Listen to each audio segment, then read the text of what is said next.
to Dr. Judith Antwi.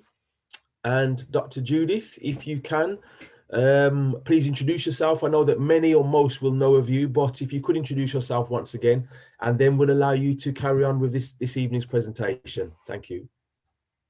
Okay, so, oh, I wasn't expecting to do that. So I'm not entirely sure what you can see on my screen there. We've got the beginning of the slides. Okay, that's fabulous. Wonderful. So welcome everyone. It's really good to see you again. My name is Judith Antwi. I'm sure I've met many of you on this platform before, hopefully, but I am a pediatric doctor by trade, but my real passion, I guess, is lifestyle medicine. And it's about how we can live well to actually be well. There is a slogan that I've heard which says healthy by choice, not by chance. And so this means that we really have to choose how we're going to live if we really want to also benefit from the positive consequences of good living. And that's what all this is about. So tonight's presentation is about lifestyle tips that can help us maintain good mental health. So I'm going to go ahead and share my slides with you. I'm going to try to do that. Bear with me a second. So can you see lifestyle tips for good mental health? Can you see that? Yes. Yes. Fabulous. Okay, so I'm going to go ahead and start then, and I'm hoping that we can all learn something from this experience that we're going to have together tonight, and I include myself in that. So first of all, I just want to remind us that mental health problems, this is what we're actually trying to avoid tonight. Mental health problems are really, really common. So I went onto the Mind website, and Mind is an organisation in the UK that helps to support people with all kinds of mental health problems. And basically, apologies for that. And basically, on that website, you can find these following quite worrying statistics. So just to kind of, reiterate the fact that mental health problems are common, it's been brought to our attention that 1 in 4 people each year will experience a mental health problem. Now, there's 16 of us online on the call at the moment. And so that could be 4 people on this very line, statistically speaking, obviously. We don't know. Maybe we're all living really well and we've all got really good lifestyles and we've all got really great ways of thinking in a non-distorted manner. And so maybe none of us are experiencing mental health problems. But on average, statistically speaking, 1 in 4 people in England will experience a mental health problem. And what's worse is that 1 in 6 people will experience a common mental health problem in England each week. That is weekly, that's a weekly statistic, and that is quite concerning. And the kinds of problems that people are experiencing each week are anxiety and depression, anxiety disorder, post-traumatic stress disorder, depression by itself, phobias, obsessive compulsive disorders and panic disorders. And that list is not exhaustive. So some people will also experience some of the more psychotic problems like schizophrenia, like personality disorder. They may experience something like bipolar disorder. And these are all very concerning problems. They're all very concerning psychiatric problems. They're all very concerning mental health problems. And I think the worst statistic that I saw on the little bit that I read on this website is that when they've studied it, actually 1 in 5 people have suicidal thoughts. And these people may be people who have a label of depression, or they may not have the label of depression. It doesn't really matter. The fact is that they're experiencing suicidal thoughts, meaning they wish that they weren't alive and they want to die. And 1 in 4 people are committing acts of self-harm, and self-harm can be all different types of self-harm. It may involve cutting, it may involve self-starvation, it may involve really negative self-talk. There's lots of different types of self-harm. And the very final one, which I think is the one that breaks your heart the most, which says that 1 in 15 people in the UK, well, in England, attempt suicide. And what I understand of this is that more women tend to attempt suicide than men, but more men seem to be actually successful at ending their life during their suicide attempt. So it's needless to say that you know, mental health problems in England and in the UK and actually all over the world are very real, and they are very problematic. They're problematic to the unfortunate people who are experiencing the mental health problem, but they're also problematic to their families. And it has always concerned me why mental health issues are so stigmatized and so sort of pushed under the carpet, when it's quite clear that this is a really, really common thing. And what I want to really do tonight is to perhaps bring some of the things to the surface a little bit in terms of what can we do to prevent and avoid this from happening, but also to give people, if anybody on here is experiencing a mental health problem or knows someone who's experiencing a mental health problem, to give a little bit of hope and say there are some really simple things that you can do to address some of these difficulties.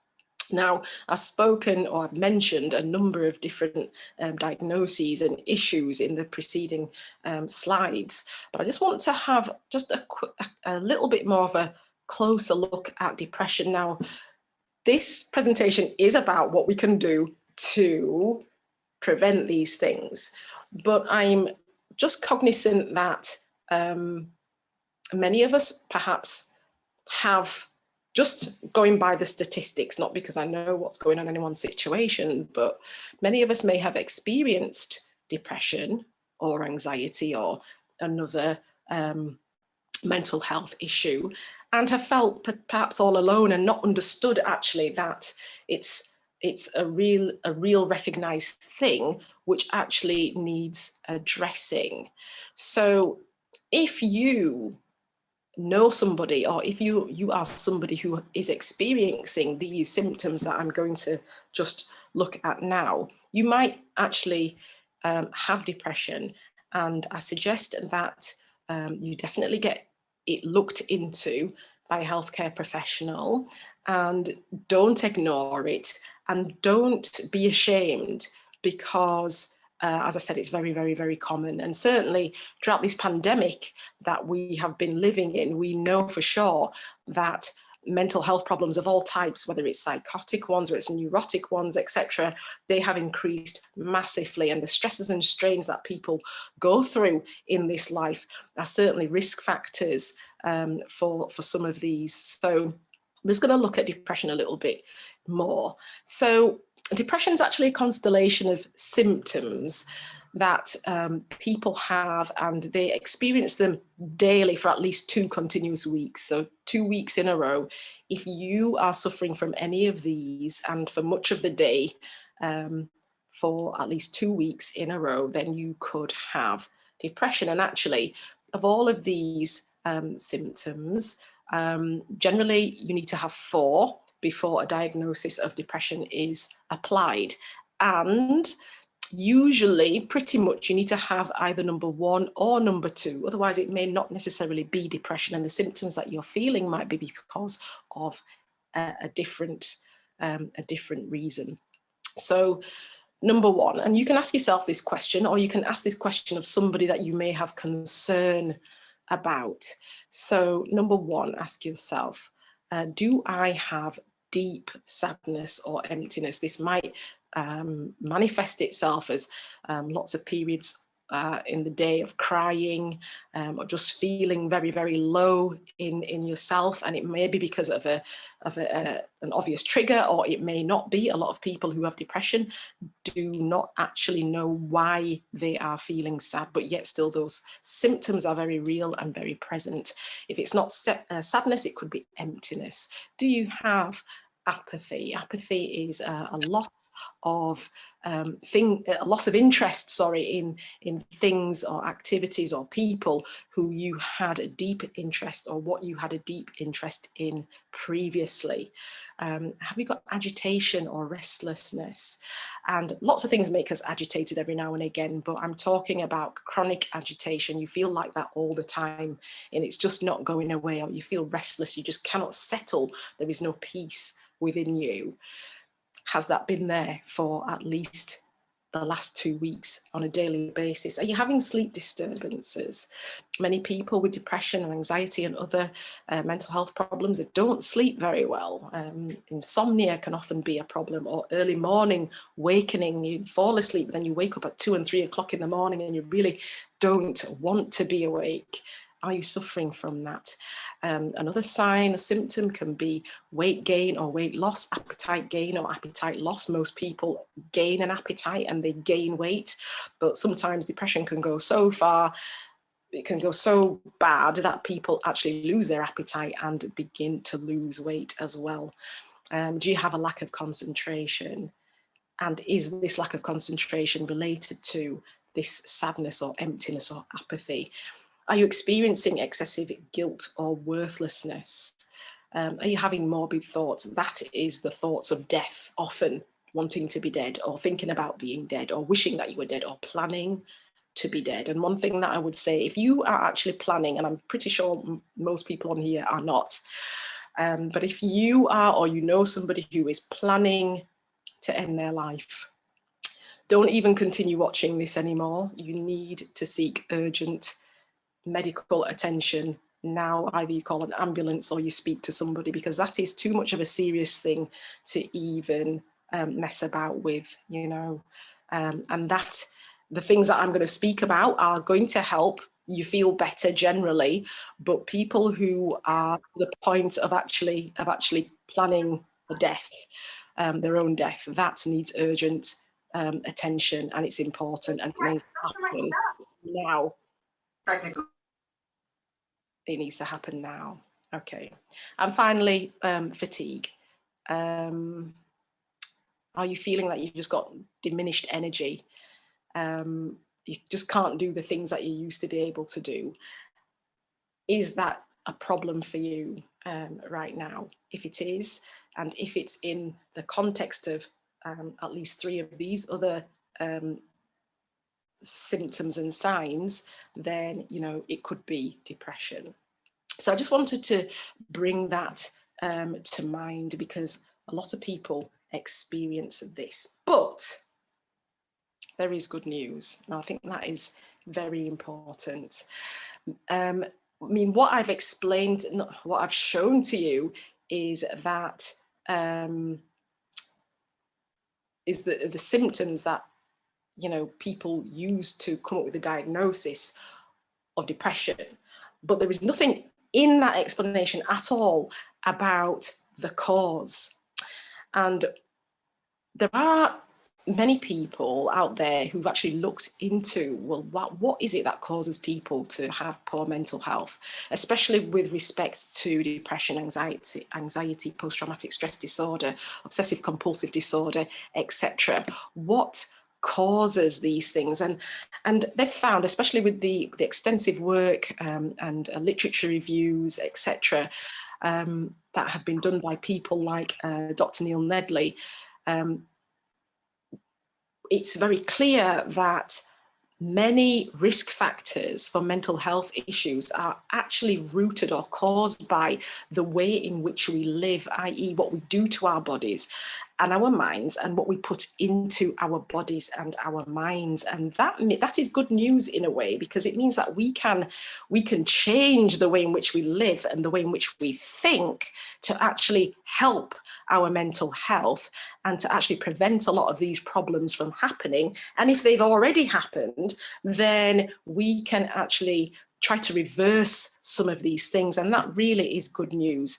When I was at medical school, and that was a long time ago, but when I was there, when it came to issues, for example, depression, we were basically told about drug therapies that you can try. And if they fail, you can, or, other than drug therapies, you could try counselling, or you could try a combination of drug therapy and counselling, and then that was it. There was no mention when I was a medical student about lifestyle modification for the prevention and management of depression and other mental health issues. And that is something that I've had to learn in other places other than medical school, which have been of tremendous value to many people who have been suffering with such problems. And we don't have to wait until we have depression or anxiety or any of the other things. We can start putting these things into our general lifestyles now to try and avoid these things from happening. But if we are unfortunately going through a mental health issue at the moment, then hopefully some of these very simple things actually will be able to help. And as I said before, be able to reverse some of the problems that we're going through. So I don't want to put labels on anybody. I'm not a psychiatrist, but I think we could all benefit from learning how or revising and practicing how to keep our mental health well. This is what we all need, because none of us want to be depressed, and none of us want to suffer the way that people do suffer who have mental health issues.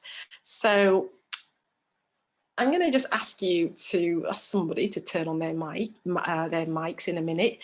And I don't know if you remember in the last two sessions that I did, no, not last two sessions, the first two sessions that I did, I spoke to you about a concept called New Start. Now, New Start is about whole health, and it's about a holistic way of looking at how we can remain healthy. And I spoke about it mainly in the context of how to keep our bodies healthy, but it's really also important for how to keep our minds healthy as well. And so whole health is holistic. It looks at being physically well, being mentally well, being emotionally well, and being spiritually well.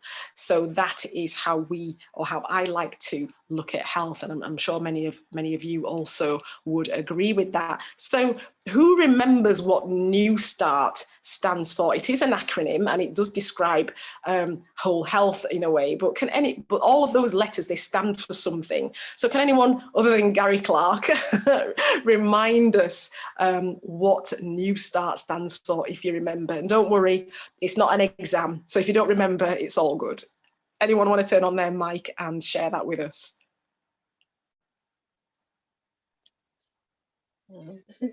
Nutrition, the N. Yep, the N is nutrition. Fabulous. I think that came from Charlene. Anyone help us out with the E, or can you, Charlene? Exercise. Exercise for E. Fab. Good view. Water. Excellent. S. Sunshine. Sunshine or sunlight. That's fabulous. Sunlight, Thank you. Thanks, Emma. T. Temperance. Temperance. Fabulous. Oh, you guys are doing well. I think that came from Michelle Johnson. Thank you so much. A. Air. Now we're talking about stale air, or Fresh air. Fresh air. Fabulous. Thank you, Janet. And R. Rest. Yeah, that was the last thing that I spoke about a couple of weeks ago. And the final T stands for Trust in God. Trust in God, exactly. Oh, you guys are amazing. You got 100%, so you can see them all there. So I'm just going to I'm going to go through each one of these actually, and talk a little bit in the sort of 40 minutes that we have, or 35 minutes that we have. I'm going to talk about each one of these really with respect to how they help our mental health. And it's interesting because we are whole creatures. If the different factors in New Start will affect and maximize and optimize our physical health, then it kind of makes sense really that all of these factors would maximize our mental health as well, because the mental health and the physical health, they all interact with each other. They are interdependent, and really you need good physical health to have the best mental health, and you need the best mental health also to have good physical health. So they both work reciprocally. So I'm going to look at each one in turn and how how they're related to maintaining good mental health, and what simple things can we do. So the first one is nutrition. Now, as I said before, when we were looking in week 2 about a whole food plant-based diet, I had explained something about the fact that we need to be eating the right types of food, and we need to be eating the right types of carbohydrates, fats and proteins, but also micronutrients. So they would include things like vitamins and minerals as well. So when it comes to carbohydrates, I can't remember what it was, it may have been in the 60s or in the 70s, we discovered that our brains needed carbohydrates to work well. And it's true, the brain actually is what we call an obligate glucose metabolizer. So it must have glucose for its many functions. But unfortunately, people then extrapolated that falsely and said, okay, well, if your brain needs sugar, if your brain needs glucose, then the best thing really that you could give it is a bar of chocolate. Now, I tell you straight away that that kind of sugar is not really the sugar what the brain needs and what the body needs, really. The healthiest carbohydrates that we can eat are going to be complex carbohydrates that are slowly broken down into glucose, are slowly broken down into simple sugars, rather than junk food, which contain a lot of simple sugars. Because if you eat that bar of chocolate, and don't get me wrong, we all do it, or if you eat, or I eat that piece of cake or that biscuit, or should I say the whole packet of biscuits, because most of the time we don't eat one, we eat the whole packet, don't we, really? Jaffa cakes, hello somebody. But anyway, if we do that, what will happen is you eat that, or I eat that whole packet of Jaffa cakes, and then my blood sugar is going to rise really, really quickly. And then a message is going to be sent to my pancreas, which is going to say, you need to release a lot of insulin because this person has eaten, and the body or the brain is going to think you've eaten, a whole sack of potatoes. But really all you ate was, a packet of biscuits. So you're going to get this really big release of insulin. And what that's going to do is going to drive all of this sugar into the cells. It's going to drive it out of your bloodstream and into the cells. But what happens is, because you've got so much insulin that was released because you ate too much of the wrong thing, what will happen is it might drive your blood sugar to become very, very, very, very, very low. That is called a rebound hypoglycemia. But the point is that your blood sugar will then drop. And when that drops, then your brain then is left a little bit without enough glucose. And this is going to impair your brain functioning and my brain functioning. So to have this binge eating of a lot of simple sugars is not good for the brain. We all do it, and we all need to get out of that habit. What is better for the brain and the rest of our bodies actually is if we eat complicated carbohydrates that are slowly broken down into sugars, and it avoids this rapid surge of insulin. And so our brains and our bodies are given they're exposed to gradual amounts of carbohydrates in the form of glucose throughout the day and night. That is much kinder to our brain and much kinder to our body, the rest of our bodies as well. And the kind of foods which which contain complicated carbohydrates or complex carbohydrates rather than the simple ones, is really to move away from the junk food, the chocolate bars and the cakes and the cookies and the Haribo giant straws that I love so much, Lord help me, and to move more towards eating complex carbohydrates. And complex carbohydrates are found in whole plant foods. So remember I said plant foods that look as much as they look like when they came from the ground, or they were picked from the tree, or they were removed from the shrub, that is whole plant food. So we want to eat as much whole plant food. So it'll be found in whole grains, pulses, nuts and vegetables. And fruits are good too. Now I know that fruits contain simple sugars, but once those simple sugars are eaten in the whole fruit, which is a whole food, it's good for you. Obviously, I don't want anyone to eat 20 bananas, but I'm sure that no one would eat 20 bananas. Why? Because someone would probably be sick before you ate that much. But we can continue eating 20 biscuits quite easily, because that food is not whole food. There is something about natural foods which you will just stop when you need to. I don't know anyone who's binged on broccoli yet, but if you know that person, please put it in the chat and I will go and speak to them. But seriously, whole foods, you generally don't get that addictive, compulsive eating behavior with whole foods. And this is just I just love this picture. You know, these are all whole foods, fruits and vegetables that you can see on there. And if you add whole grains and nuts, then you're also getting other forms of complex carbohydrates in your diet. So what other things do we need in this nutrition? We also need to be, so I've talked a little bit about the right kinds of carbohydrates. So I'd really appreciate it, perhaps if you could just mute yourself. Thank you so much.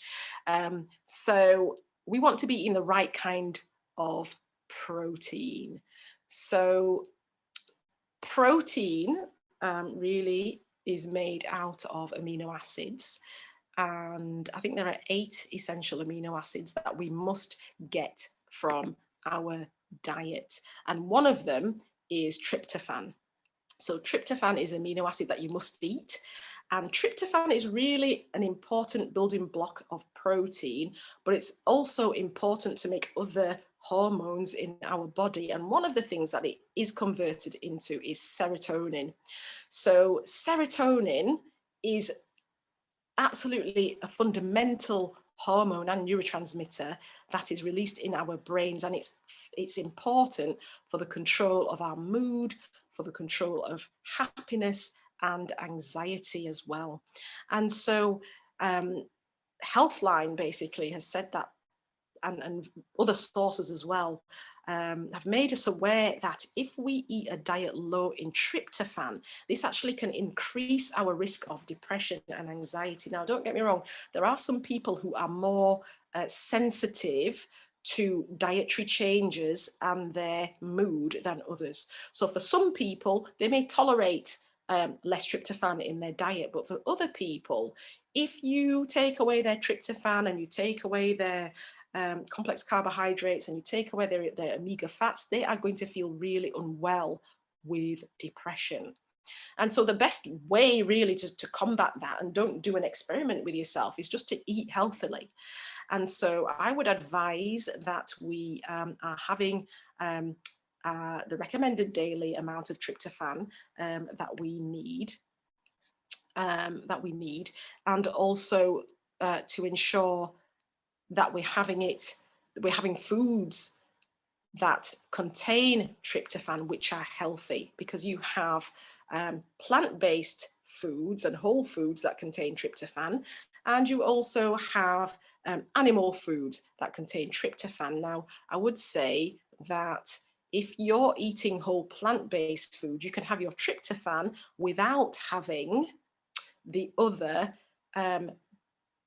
toxins that you often find in animal food. For example, cholesterol, for example, varying degree of free radicals. You're not really going to get that in most plant foods. And these are, I've shown you this slide before in the last time when we were doing the presentation on sleep, but these foods contain decent amounts of tryptophan. So tofu, you're going to get 747 milligrams of tofu per 100 grams, and the daily recommended requirement of tryptophan is 250 to 450 milligrams per day. Now, I'm not advising that you eat tofu every day, not saying that, I'm just saying that it is a very strong contender when it comes to tryptophan containing foods. But roasted pumpkin seeds, sesame seeds, almonds, black walnuts, black-eyed cowpeas, these all contain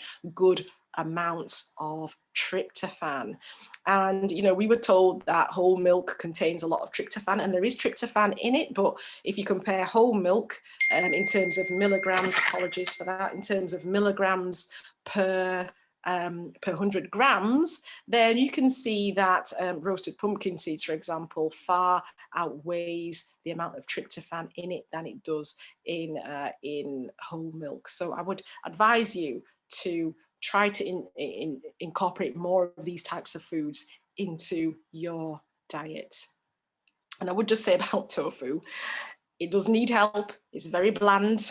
So if you're having tofu, be kind of creative or get a good cookbook so that you can prepare it in a nice way.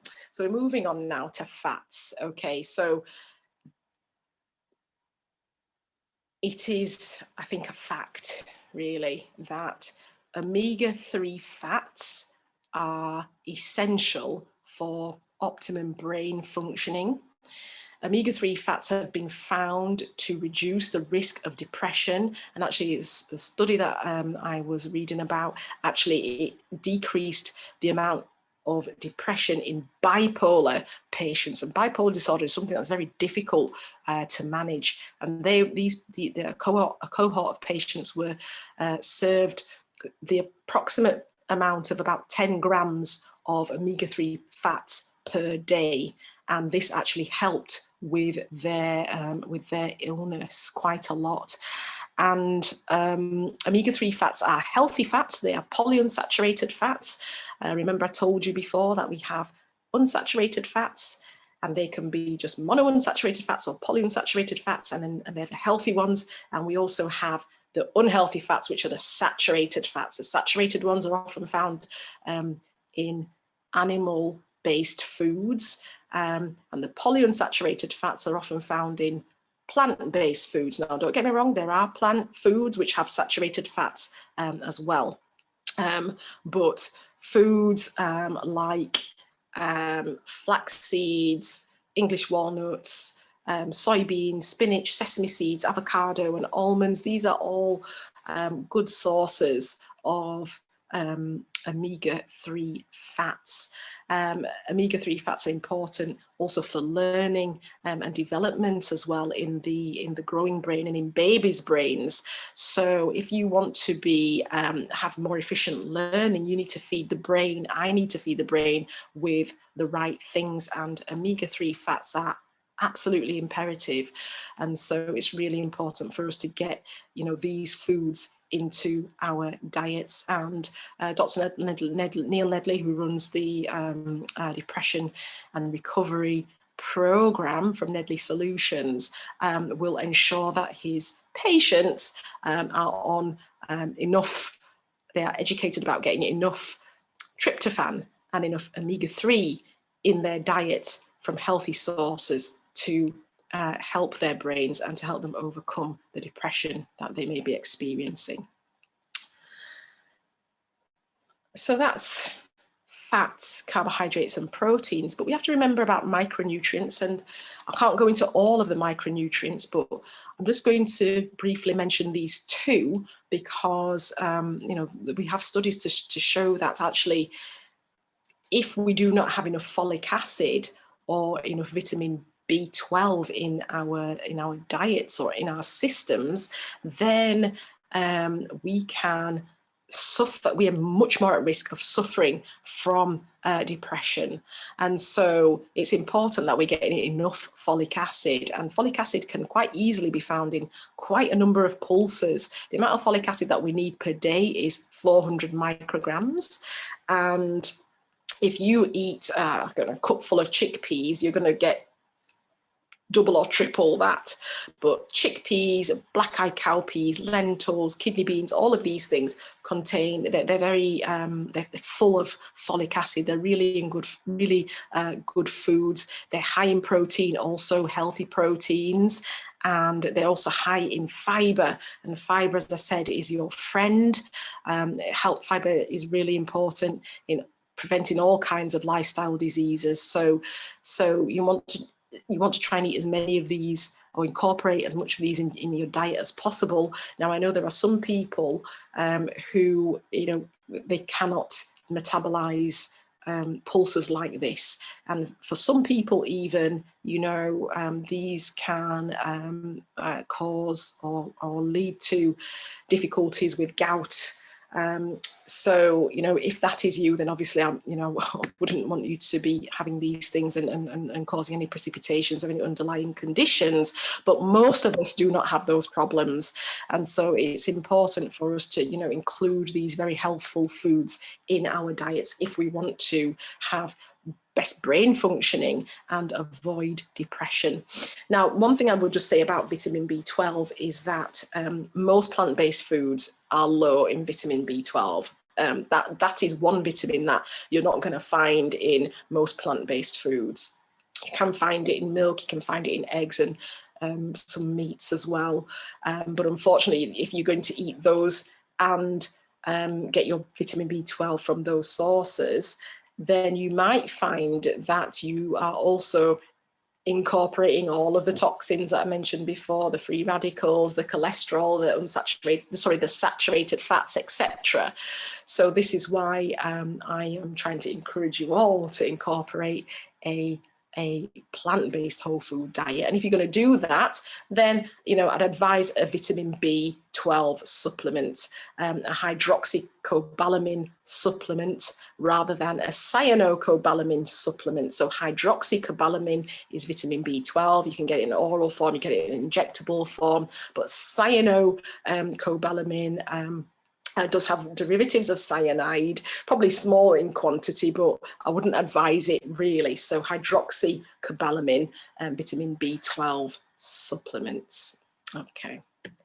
So we're going to move on to exercise, and I really need to crack on a little bit because as I've spoken a lot about nutrition, I'm just going to do these in bullet points mainly, I think, because we all know that exercise is good for us, and I'm hoping that we all enjoy some form of exercise. Now, the exercise that has been prescribed or recommended for us is 30 to 60 minutes a day of aerobic exercise, and then at least 3 times a week muscle strengthening exercise. So this would be resistance exercises or weights, if you like, to strengthen our muscles, and they're all really important in oh, I'm really sorry, I didn't put it there. But they're all really important in our mental health. So, as you know, when you exercise, we often release endorphins into our systems, and endorphins are those things that make you feel good. You just feel great, and you come back and you've had a workout or whatever, you've been for a jog or you've been for a walk or whatever you've done, and you just feel wonderful. That's because of endorphins. And then if you do your exercise outside in the daylight, then that tryptophan is going to be that tryptophan that you ate is going to be converted into serotonin, and serotonin is also going to make you feel happy.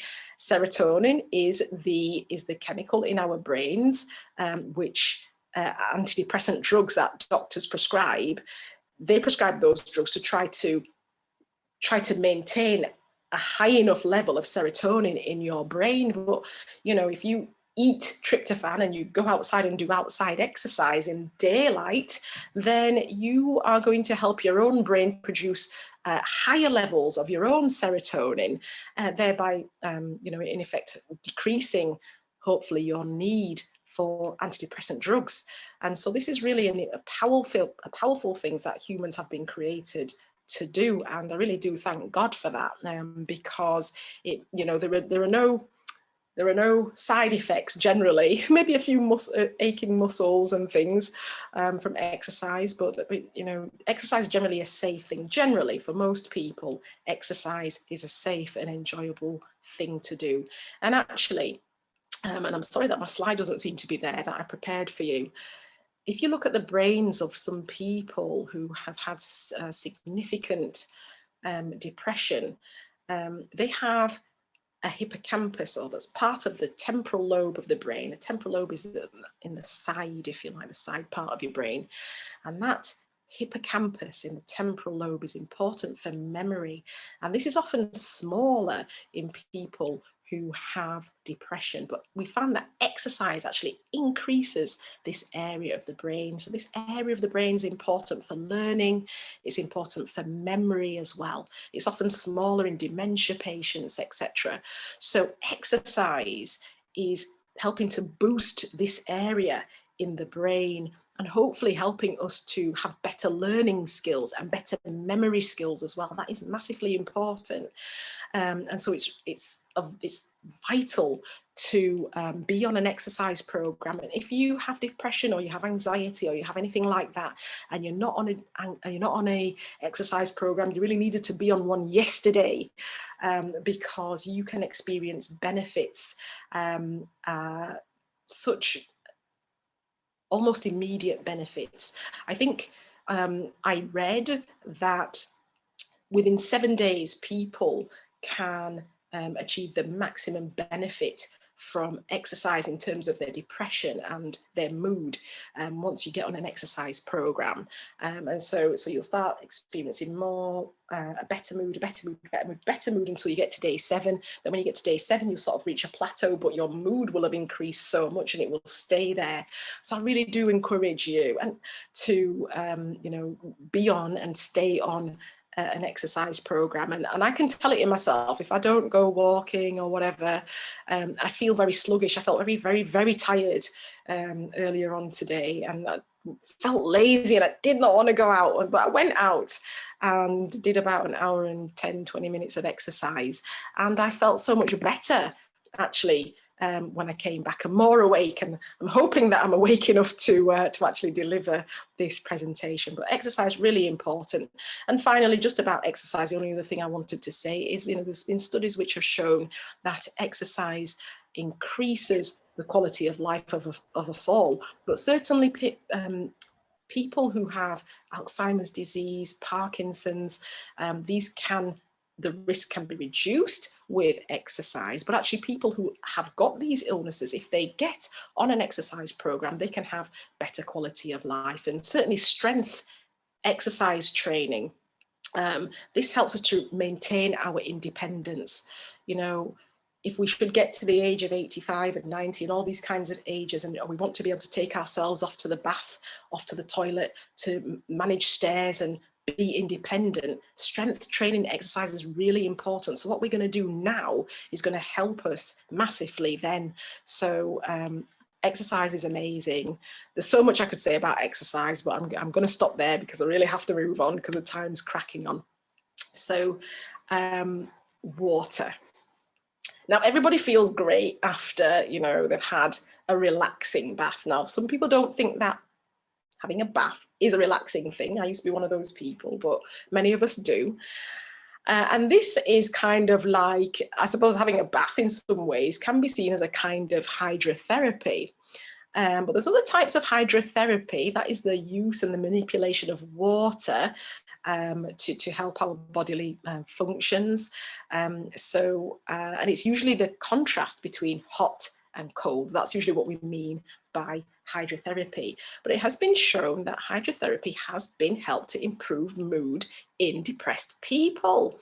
And you don't have to be depressed to enjoy hydrotherapy. So all of us who've ever been to a steam room or to a sauna, you know, sometimes you have a massage, you have a steam, you have a sauna, and then you might dive into a plunge pool of cold water, or you might go into the steam room and then rinse yourself off with really cold water. That is hydrotherapy. And after you've done that, often you feel really, really amazing and great. And if you've had a massage as well, that's even better. And this is something that is used again in the depression and anxiety recovery program. And people are advised to do their hydrotherapy in the form of contrast showers. Now, contrast showers are hot and cold showers, basically. So the idea is that you turn your shower on, and you need a shower that can go from hot to cold quite quickly in order to do this. If your shower kind of goes like hot to a little bit less, hot to a little bit less, to a little bit less, it's not going to work. It needs to be contrast. It needs to be quick, sharp change from hot to cold. So if you want to do a contrast shower, you put your shower on and you know, you're showering yourself and the water's hot. Don't want to burn yourself, clearly, but, you know, hot. And it should feel hot, but it should not feel uncomfortable. So you do that for 5 minutes, and then you turn it quickly to cold. And again, it should be cold. You should definitely tell that there's contrast, and it should happen quickly, but you don't want to burn yourself with a cold either. You don't want to get a cold injury, because injuries can also happen. But you turn it to cold for 1 minute.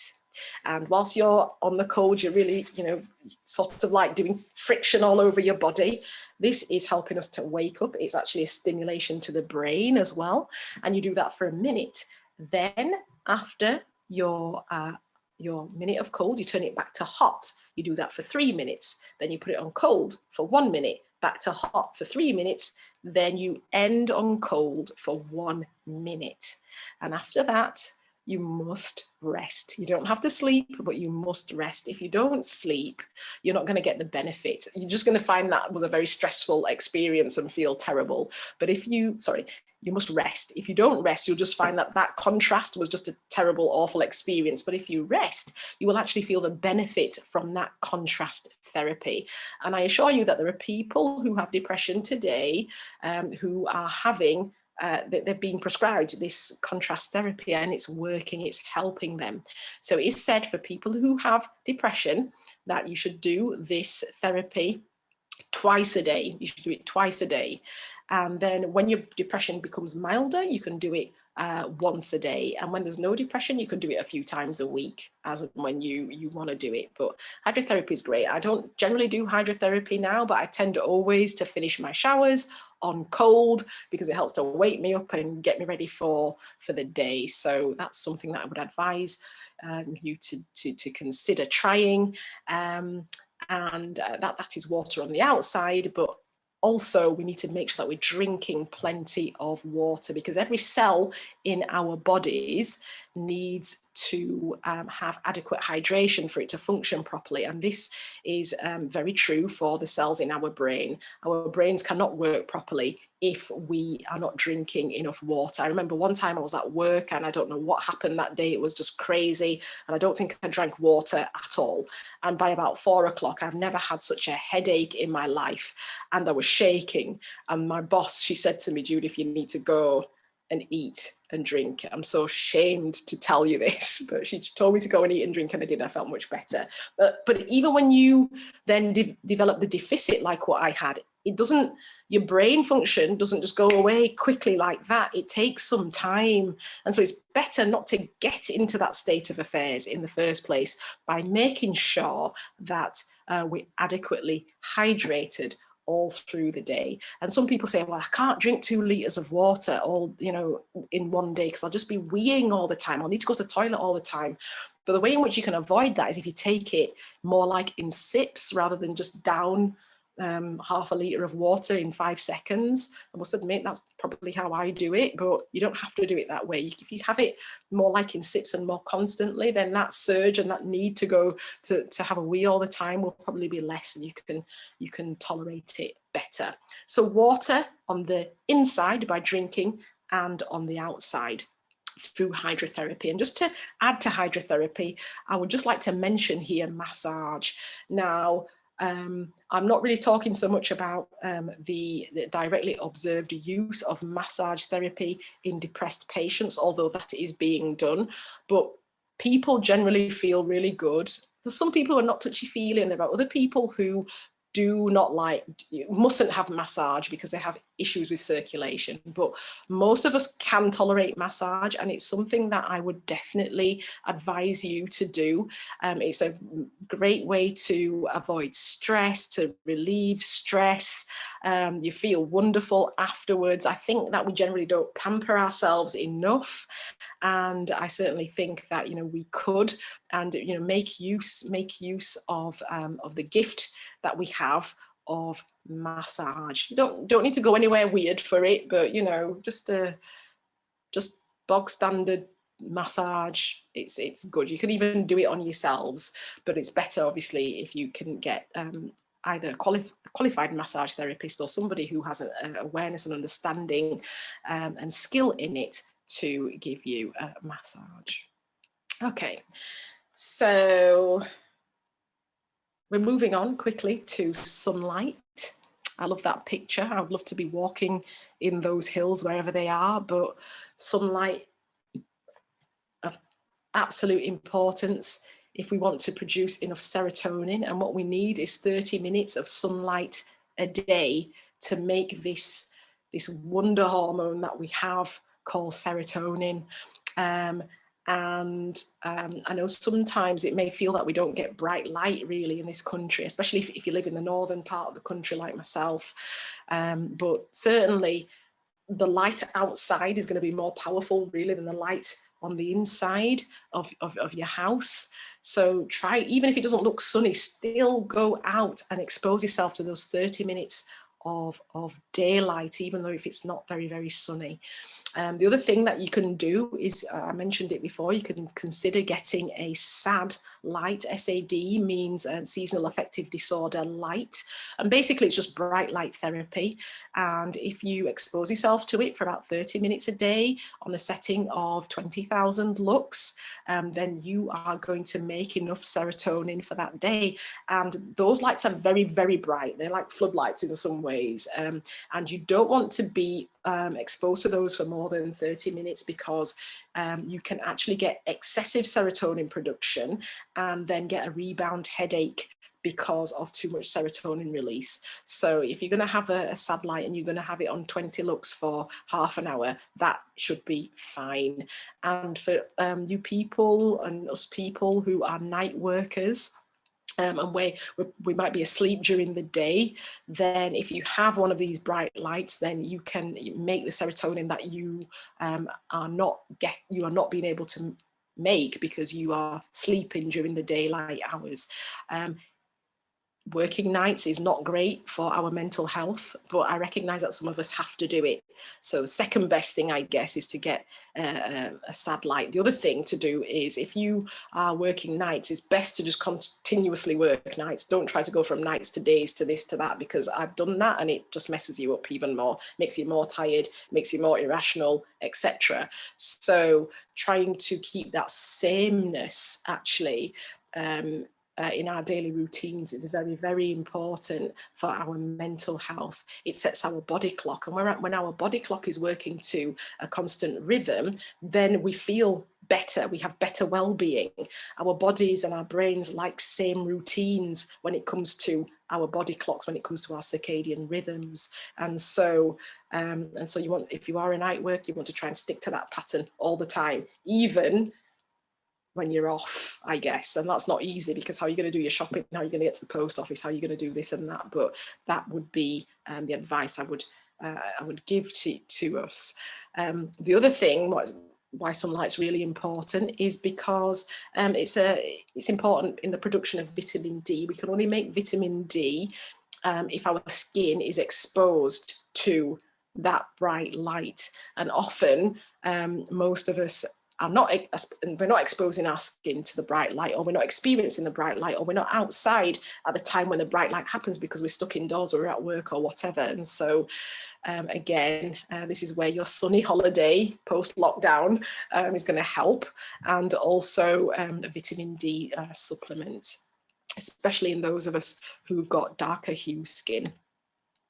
Okay, we're moving on, guys, we're moving on. So we're moving on to temperance. So temperance, you've heard the saying, everything in moderation, everything in moderation. But I would like to argue that temperance does not mean everything in moderation. Temperance actually means healthful things in moderation and harmful things in abstination. Avoid that which is harmful and moderately use that which is good. Now, I've told you that, you know, hydrating your body is and your brain cells is really important for every cell to function properly, including the cells of your brain. That is absolutely important. But if you go and drink 7 liters of water, that would be intemperate, because you're not moderately using the water, you are excessively using that water, and that could actually drop your sodium level, and then you could take on a seizure. And if you take on a seizure, that's not going to be good for your physical or mental health. So temperance really is about the moderate use of healthy things. And for these few moments when I'm going to just look briefly at temperance, I'm really looking at how we can be kind to the front part of our brains. This bit in red, that's the front part of the brain. This side bit here would be the temporal lobe, and I spoke to you about the hippocampus, that's kind of behind there somewhere. This bit here, all of that bit is the parietal lobe, that's to do with spatial awareness, etc. And at the back here, we have our occipital lobe, which is to do with the integration of visual messages. And we have our cerebellum down here. I'm sorry for the quality of this, but our cerebellum is to do with the control of balance. But this part, the frontal lobe, is the bit of our brain which is very important in the control of mood. It's also important for our higher brain functions, or our executive functions like planning, reasoning, judgment, problem solving, and the will. And also for people who recognize the spiritual dimension in their lives, it has been said that actually we connect to God on a spiritual level through or via the frontal lobe. It is the seat of morality and the seat of our will. And so the frontal lobe is really important in the control and regulation of our mood. It's very important for the control of depression and anxiety. And studies have shown that that the frontal lobe, there is in 40%, I think it's 40% of depressed people, but anyway, a certain amount of depressed people, it's a regular occurrence that this frontal lobe, either the function or the blood flow, is diminished. It's actually diminished.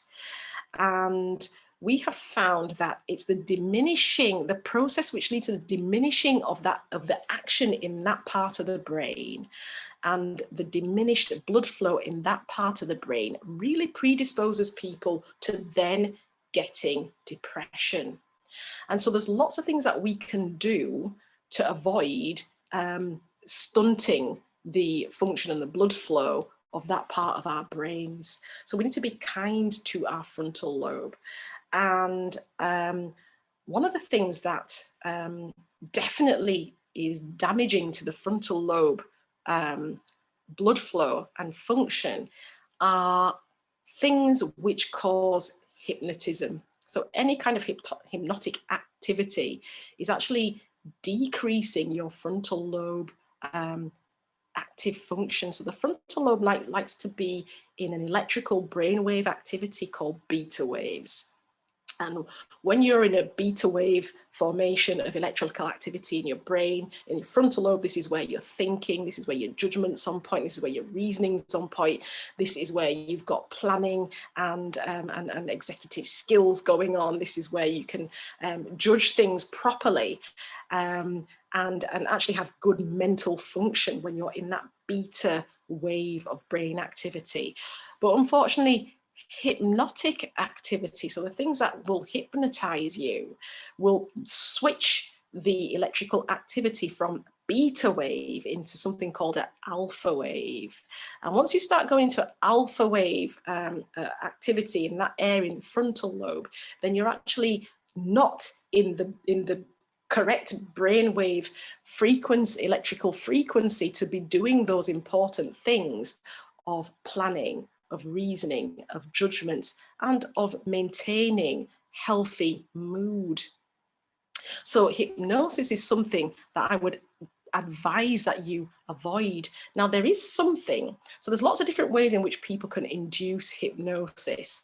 Often a person is told to focus on a flickering light until they can be changed into the suggestible state of consciousness where somebody else is in control of them. Now, that is another problem, because once you are out of control, then you are really under the mercy of somebody else, and you are not able to use your own God-given gifts to control yourself. That is quite a difficult thing. That is a very suggestible position to be in, and I would say definitely avoid that. But there are certain things in your house which have a flickering light, which can change your frontal lobe electrical wave activity from beta wave to alpha wave functioning, and that is your TV.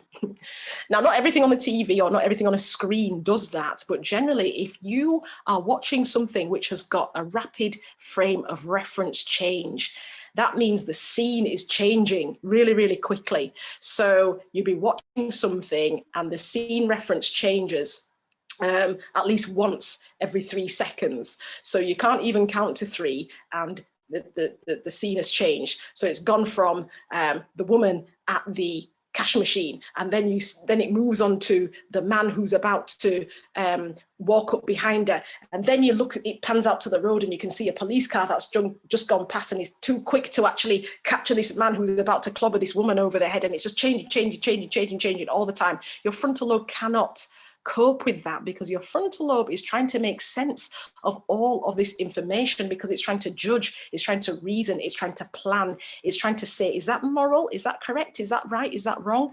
But if you keep changing the reference so quickly, then the frontal lobe is not going to do that, and it's going to go from beta wave to an alpha wave, and this is actually decreasing that frontal lobe functioning.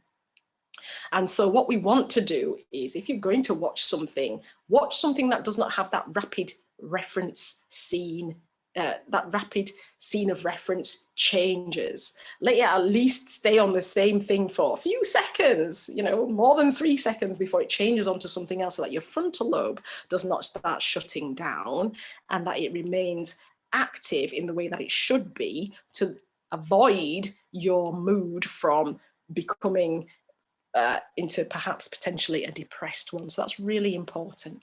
And it's the same with computer games. They can have that same, again, it's not all computer games, but a lot of these ones where the reference is changing quickly, that has a damaging effect on your brain. It's not good.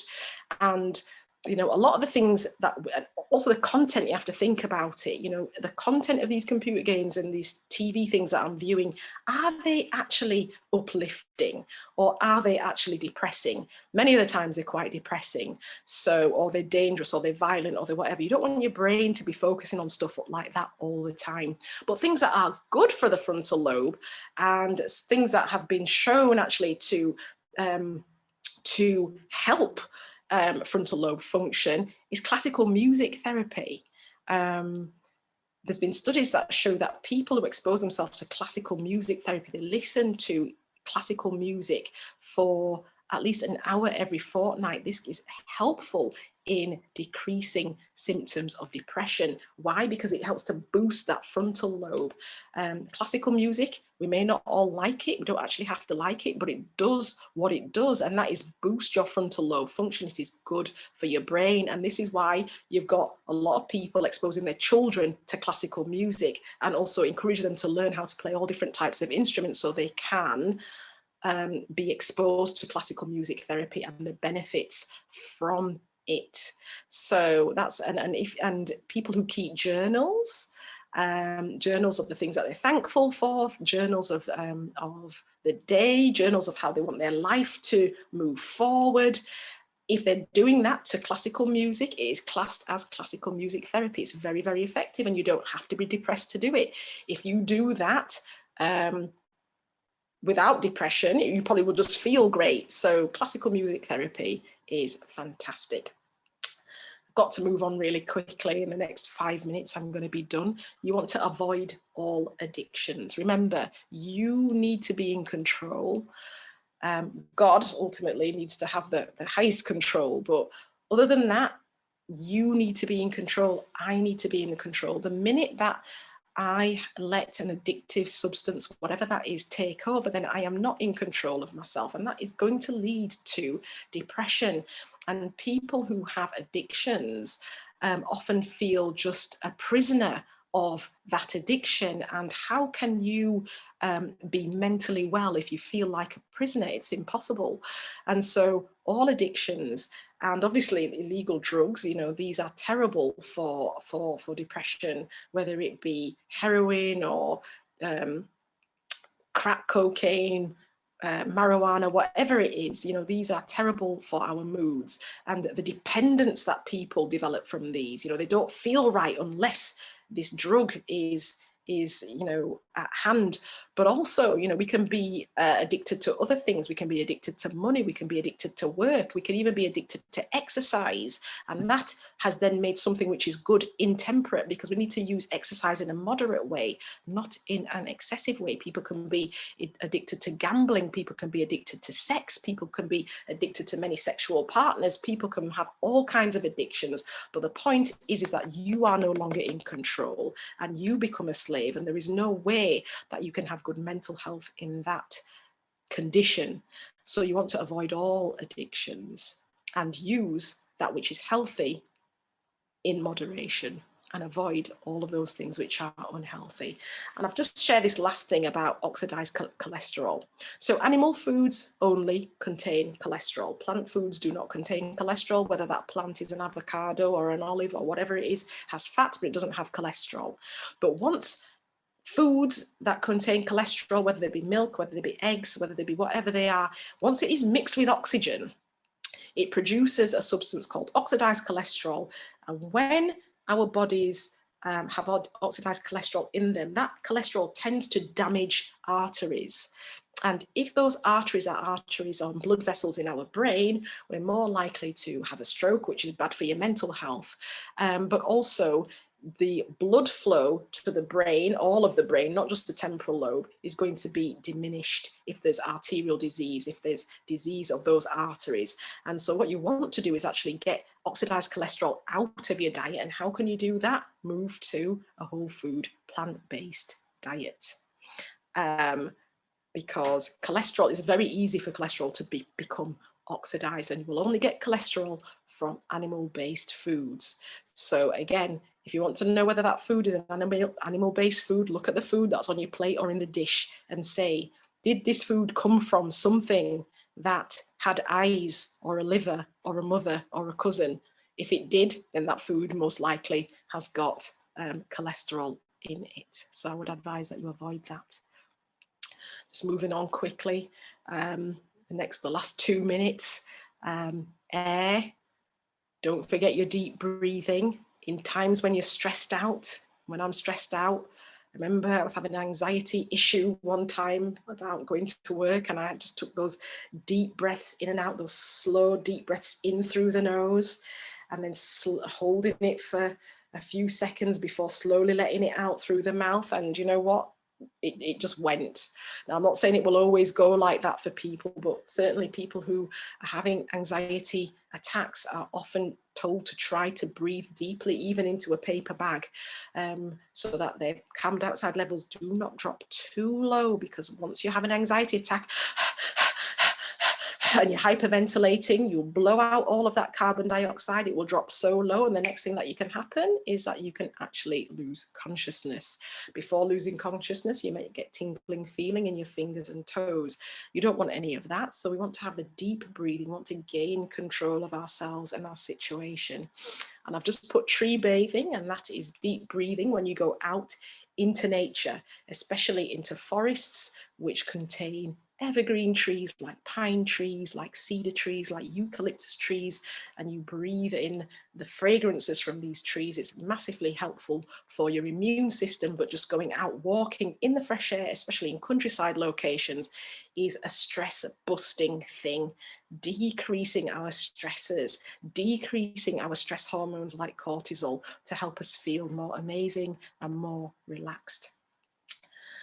I'm not going to go too much into our next thing, which is rest, because you can watch the YouTube DVD from last time, the YouTube video, sorry, from last time, which was about rest. But we need to be getting enough sleep, and it needs to be before midnight so that we can produce that melatonin, an important hormone that helps us to have a restful sleep, and also helps with so many other functions, like it's a powerful antioxidant. It helps us to maintain proper weight. It helps so many different things, but we will not make enough melatonin if we do not get adequate rest, and if we do not convert the serotonin that we've made during the day into melatonin when we're asleep in the darkness. So we need to sleep in a quiet location. It needs to be cool, it needs to be dark, it needs to be well organized. We need to have all of the stress dealt with from the day dealt with so that we can switch off our brains and sleep. People who have depression often have insomnia. I said before in one of the first slides that people with depression have sleep disturbances, and what we want is we want to overcome those sleep disturbances and maintain our good circadian rhythms so that we can have the best well-being that is possible. So if you refer back to that, that presentation, there is a part on sleep aerobics, and so I advise that you go through the sleep aerobics, and if you find that you're not sleeping very well, ask yourself, am I missing some of these things? Am I not doing some of these sleep aerobics or these sleep aids which will help me get a better sleep? So I would advise you to look at that and put the things into practice. And not just getting enough sleep at the right time in the night is important, but also taking power naps in the day can also help to be a stress buster if you take a little power nap. Now, when I'm talking about a power nap, I mean 12 to 15 minutes, that is a power nap. 2 hours, that's not a nap, that is a sleep. So power naps can also help us to feel more relaxed if we take them in the days. It helps us make us feel sharper. And the studies out there actually that show us that power naps can actually decrease our risk of heart disease, which is causing so many problems. And if you have heart disease, you've probably got cardiovascular disease around your brain as well. And if you have cardiovascular disease around your brain, or arterial disease around your brain, then you are more likely to get depression. So all of these things go hand in hand. So that's rest. And this is my final slide, trust. And, you know, God is really good because he wants us to be well. He is not happy for us to be depressed or full of anxiety or worry or have any of these mental health problems. He wants us to be whole. He wants us to be well. And in the Bible is this text, which I just love so much. And it says, "Beloved, I wish above all things that you will prosper and be in health, even as your soul prospers." And I'm hoping that, you know, you will prosper and you will have good physical health and good mental health as well. And I hope that I have the same also. Thank you very much. Okay, thank you. Wonderful, Judith, as always, packed full of helpful information, relevant information, and hopefully so much that we can take away from this evening's presentation. We have put it in the chat that there are videos that are available of our previous presentations. So if anybody would like to catch hold of those, visit us at our YouTube channel, Inspired Steps CIC. Right, we've got a few minutes where we do want to give you some opportunity to ask some questions of Judith, and I'm sure she will do all that she can to answer those. But as those of you who will have been on our sessions before realize that we like to give out a little gift as a part of thanking you for being with us this evening. And we've pulled a couple of names out of the hat, one of which is Alison. Is Alison still with us on the call? I think I can see, yes, I can see an image. Is Alison, are you still there? Hello, Alison? Hello. Hi, Alison, how are you? Fine, thank you. Good, right, so Alison, and also our second winner is Adwoba. Is Adwoba there? Yes. Hi, how are you doing? Okay, so both Alison and Adwoba, you hopefully will be happy to realize that you have been awarded our prizes for today. So our prizes today are, I'm going to see if I can get this on the screen. The first of which is this. Can we see that? Is it on the screen?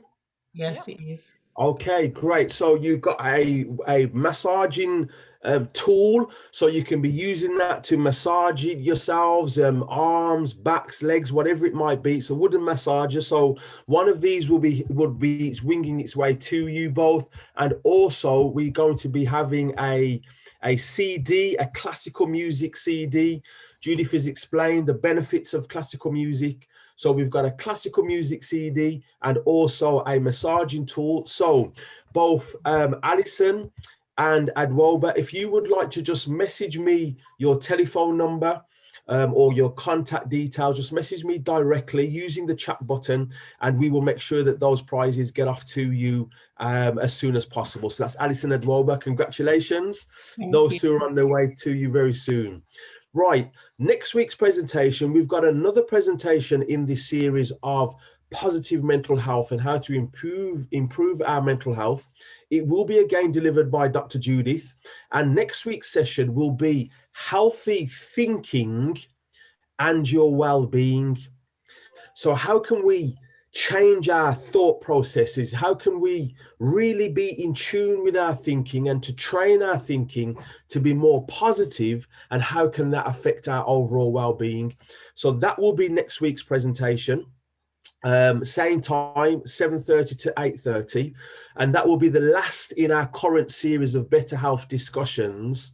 But it's not all finished, because the following week, from the Thursday, the 1st of April, and it's not an April Fool's, for those who keep up that, we're going to be running a series of fitness sessions, okay? So these sessions will be running for 8 weeks, a minimum of 8 weeks. They're going to be totally free of charge. And what we're going to be doing is having 2 sessions. So a session from 7 o'clock to 7:30 will be kind of like a beginner's stroke intermediary fitness session. So this will be perfect for anybody who either hasn't exercised for a long time, anybody who might be their mobility is challenged, will be using chairs, and you'll be seated in certain parts. So that'll be a nice session for anybody who's just getting back into their fitness or has any issues. So that will be between 7 and 7:30. Everybody is welcome. And then from 7:30 to 8, we'll be just upping the ante just a little bit. It won't be like the gladiators or anything like that, but it will be stepping up a level a little bit. So from 7:30 to 8, we'll be having a bit more of an advanced class. So you're perfectly welcome to join the first class and stay on for the second class, or you might want to leave after the first class, or you can just come for the second one. So we'll be using the same number. Okay, so please join us next week for our second installment in this positive mental health series. And then for 8 weeks, from the beginning of April, right through April and right through May, we'll be having these 2 sessions and evening fitness classes. So we hope that you'll continue to join us. We hope that you will invite others. The fitness classes, we're quite happy for you to have your camera off or on. It might be a bit more fun if we've got our cameras on and we can be enjoying seeing the exercises with each other. But if not, if you want to come with your camera off, that's fine. So we've got about 7 or 8 minutes. Have I 7 minutes? So any questions, comments, or observations for Dr. Judith? I can see her typing away in the background. So I'm wondering whether people have bypassed me and are directing questions to her directly. But is there anybody else who would like to ask a question or a comment from this evening's presentation, or something generally about positive mental health? Any challenges, any observations or comments? Anybody? I have a question. Okay. I have a question, and my question is to the audience there. Can anybody, just one person or 2 people perhaps, just say perhaps one thing that they're going to do differently this week because of what they've heard tonight on this? One thing that they are I'm going to have a power nap. Very good. I like that. Ingrid's going to have a power nap. Fabulous. I love that. Anyone else? I'm going to work out in the daylight every day. You're going to be out in the daylight for 30 minutes a day. Yeah. Fabulous. To build up, boost your serotonin. That's fabulous. Thank you so much, Emma and Ingrid, for those answers. Okay. I'm going to listen to classical music. I found that part on the brain waves quite interesting. So yeah, I will start or add some classical music to my playlist. So thank you for that, Judith. Oh, that's fine. Nice to see you, Sam. Even though I can't see you, but Yeah. and what I would advise all of us is the classical music that you want is just like the bog standard Baroque classical music. You don't want any of this weird stuff. Just, you know, your kind of Handels or your Beethovens, Vivaldi's, Tchaikovsky's, them kind of just standard ones. Any of them would be fine. Okay. We do have a hand up. Someone is sticking to the order. So David, I can see a hand up there. David Miller.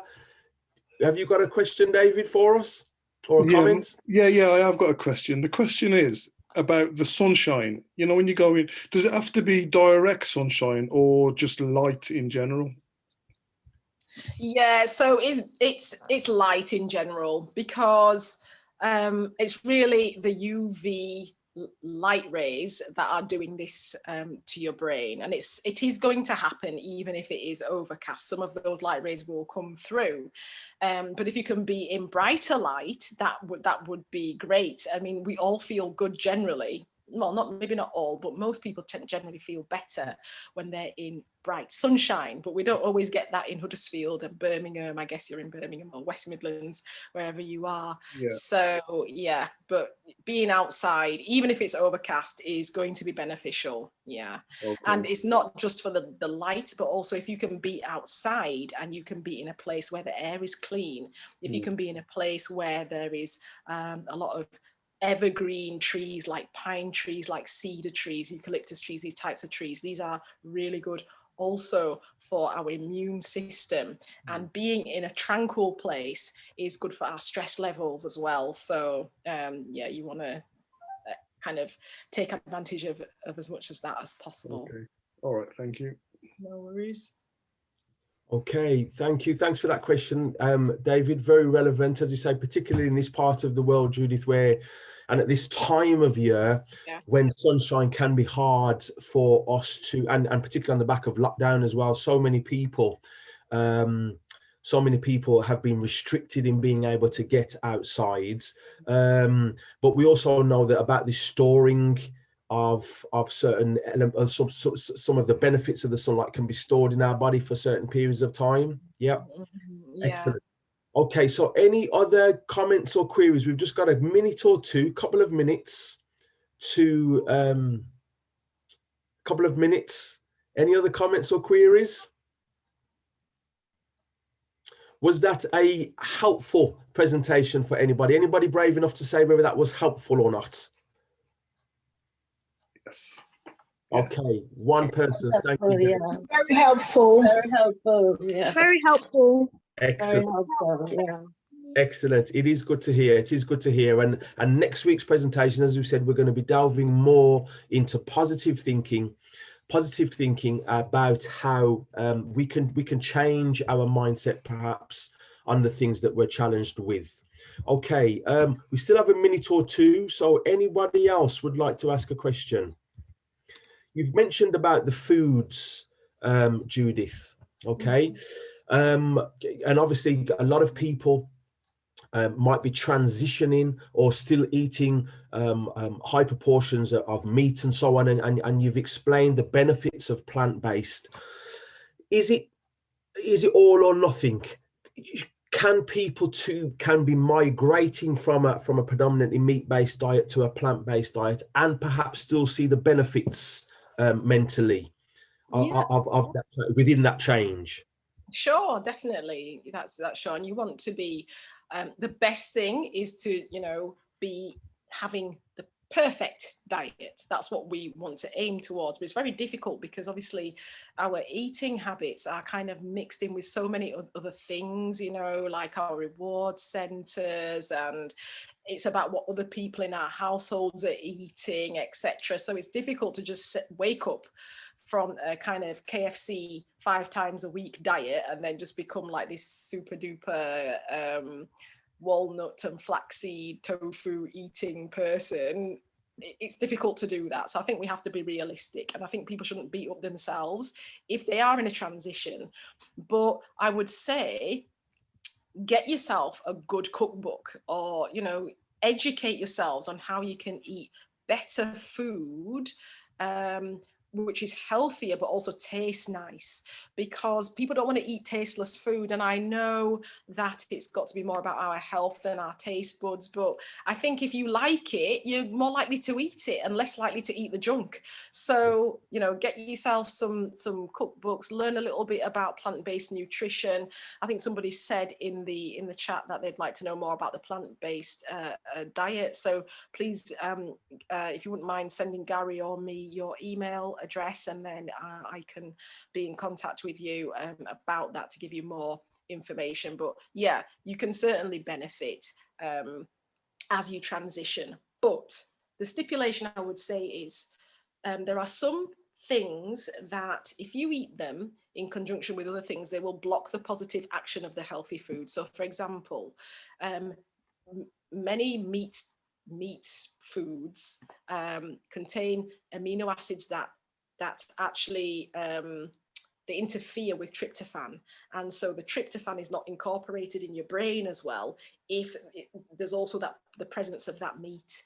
And so this is why we really want to be decreasing our animal consumption, our animal food consumption, and increasing our plant consumption, because there's all different types of interactions which are going to kind of destroy the good that you're putting in your body, which is healthy, if you then combine it with something that is unhealthy. So although, you know, we're taking the steps, we want to go in the general, we know which general direction we're headed in, and we want to have the best diet. Yeah.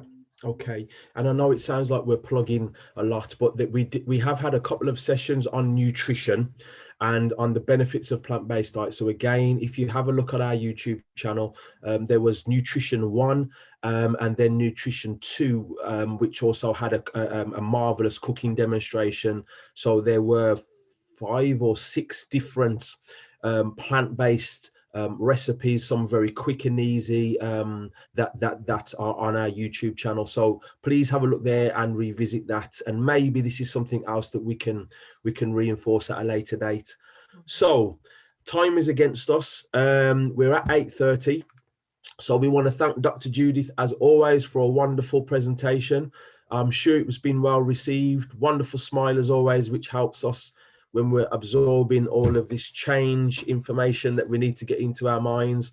So we hope that you've been benefited by listening to this evening. We really do encourage you to come back again next Thursday to have the second installment in this positive mental health mini series that we're running. And then, as I say, from the following week for 8 weeks, we'll be having these exercise classes that yourselves and any of your family, friends or colleagues are more than happy to be invited to. So welcome to. So we will wish you good night. Thanks for coming on, and all being well, we'll see you again next Thursday at 7 o'clock.